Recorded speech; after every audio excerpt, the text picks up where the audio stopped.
To start the assembly uh, process off, remember you need to ground one, at least one of your parts, so that way, as you constrain them, that the that is you have better control over your over the individual parts. So before I do that, I want to point out that you see how when I place these parts in here, these parts are just kind of they're the orientation of these parts are based on the orientation um, that you set when you design the parts. But what you can do is this selection up here, this feature up here called free rotate. I can go here and I can select individual parts and I can rotate them around individually. So that way, because if I use the view cube, it's going to rotate all the parts at the same time. So, and I can, oops, okay, free rotate, and I can do this part individually. So if you use the view cube, you see that they all rotate around, but just some FYI, I wanted to point out to you, it makes it a little easier to access certain sides or certain parts, um, features of the part that you want to constrain together. So let me see. The first thing, I guess what we'll do, we'll ground this, the handle post here. Okay, so now this can't move, right? These still can. Okay, this can move here. This can move here. Okay, so here's what um, you're going to do. We're going to place the long post and the short post. We're going to place it into the holes here. So let's start with the long post. We'll use a constraint. Because these are circular, we're going to use the insert feature, and I'm going to use the aligned solution.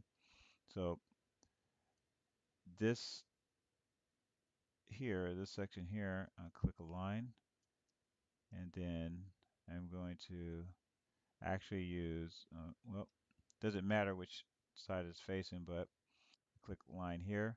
Notice that it is, oops, excuse me for a second. Okay. Notice that this part is now aligned here. And the thing is, I want this uh, to be completely centered. So the width of this piece right here, if you remember from when we designed it, the width of this part right here is 5 millimeters. This long post is 26 millimeters. So that means that I'll have, if let's see, 26 minus 5, 21. And so that means I have 21 millimeters of this part that's going to be exposed. And I want the same amount on both sides of this handle post. Um, so let's see, 21 divided in half is going to give me 10 and a half. So that's where I go up here to this menu here and I use offset. So I'm going to type in this box how much I want this to be offset, and I'll type 10.5. And as you can see, it's going in the wrong direction. It's going 10.5 this way. So that means the opposite direction, I would have to type in a negative. So for you, if your positive number moved it in the right direction, that's fine. If it moves it away from the part, then you just add a negative in front of it. And so now you'll see that I have, it's been offset um, by when I originally aligned these, but it's been offset by enough amount to where it's centered. And I click apply, and I'm going to stay in this same constraint feature, insert and aligned. And I'm going to use go to the short post. Okay, and this thing is, let me go here. So now again, I want to make this sure this is centered, and this piece here is 5 millimeters, the thickness of the end of this um, handle post is 5 millimeters, and this short post here is, what do we dimension? This is 14 millimeters long. So if I take 14 minus 5.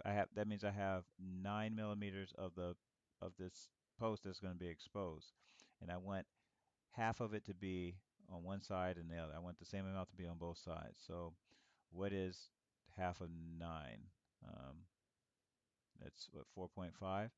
So I go in here and type 4.5. As you can see, it moved away from, let's see, it moved away from my part. So let's type in uh, negative 4.5 and then click apply.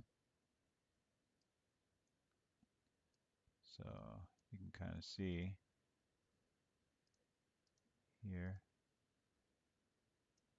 zoom in. So now you can see that I have them. Let me get out of this feature. You can see that I have the same amount on both sides here. And so we're good to go.